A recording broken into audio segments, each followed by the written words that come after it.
ইস, আজ আমার হাতে আইফোন আছে, যদি একটা বাইক থাকতো তাহলে গার্লফ্রেন্ড নিয়ে ঘুরতে পারতাম। ইস, আজ আমার কাছে বাইক আছে, কিন্তু আজ যদি আমার কাছে একটা আইফোন থাকতো তাহলে ভালো ভালো ছবি তুলতে পারতাম।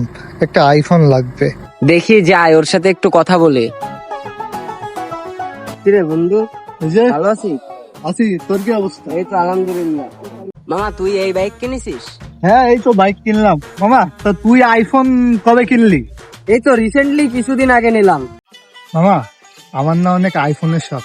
তা তুই এক কাজ কর, তোর আইফোনটা আমার দে, আর আমার বাইকটা তুই নিয়ে যা। ও, পাইছি রে, আমারও অনেকদিন থেকে বাইকের শখ, এই সুযোগটা হাতছাড়া করা যাবে না। রাজি হয়ে যাই। আচ্ছা ঠিক আছে, দে বাইকের চাবি দে, আর তুই নাম। তাহলে তুই যা, তোর সাথে হিসাব ক্লোজ। আচ্ছা তাহলে টাটা, তুই যা। কিরে, বাইক স্টার্ট নেয় না কেন? এই তো স্টার্ট নেছে, এই চলে যায়, ও আবার দাঁড়ায় রয়েছে কেন?